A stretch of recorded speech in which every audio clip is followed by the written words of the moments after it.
زمانهای دور در سرزمین یمن پادشاهی نیکسیرت و دادگر به نام مرداس حکومت می‌کرد.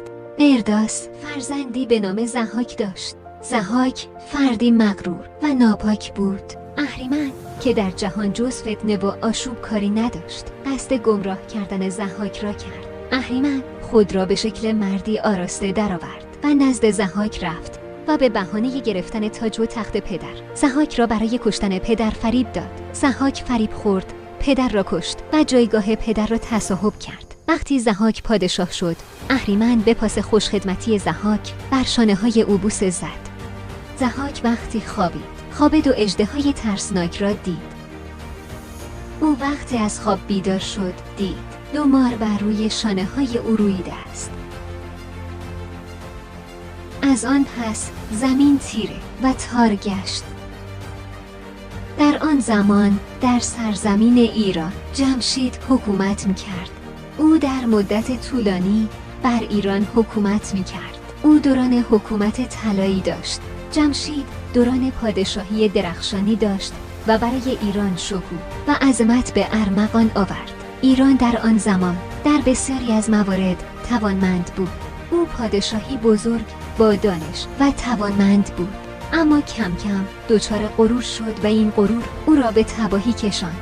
ضحاک از این فرصت استفاده کرد، سپاهی آماده کرد و به ایران حمله کرد. او جمشید را کشت و 2 دختر او را به نامهای شهناز و ارنواز را به اسیری گرفت. ضحاک کشتارهای بسیاری انجام داد.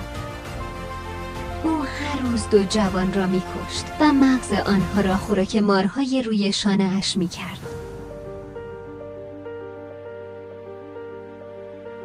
شبی ضحاک خوابید. او خواب دید که مردی جوان به نام فریدون به او حمله کرد.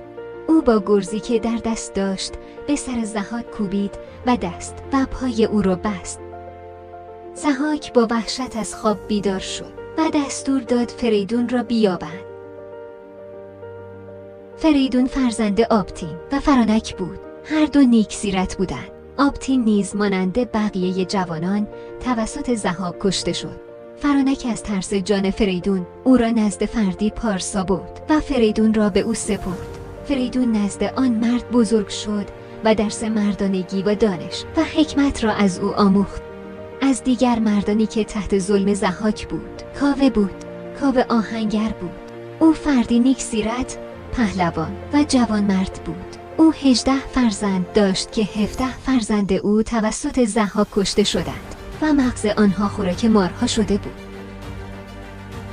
تنها 1 فرزند او باقی مانده بود، تا اینکه یک روز ماموران ضحاک برای بردن فرزند آخر آمدند. کاوه با فرزند آخر نیز ودا کرد، ولی از شدت ناراحتی آرام و قرار نداشت. او تصمیم گرفت به کاخ ضحاک برود.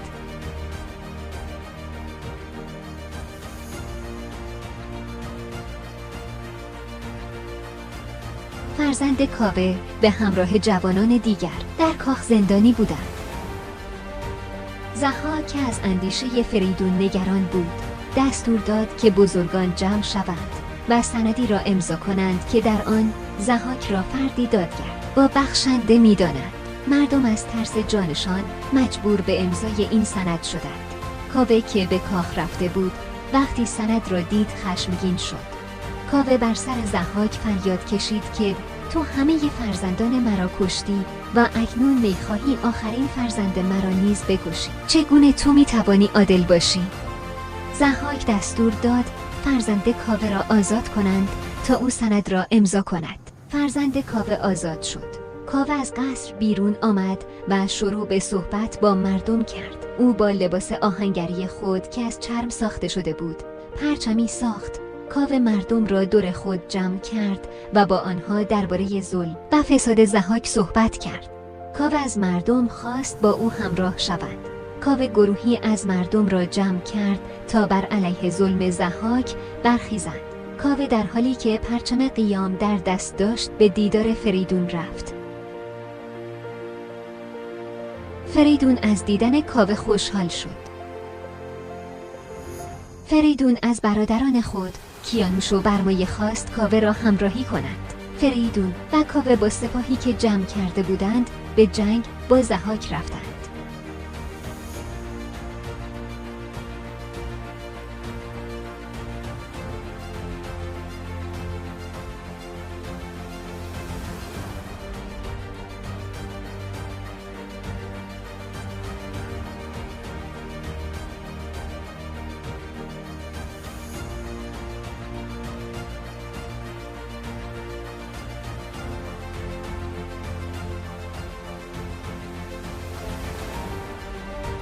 ضحاک نیز با سپاه خود به جنگ با آنها رفت. در سپاه او شیاطین و غول‌ها وجود داشتند. سرانجام میان دو سپاه جنگ سختی در گرفت.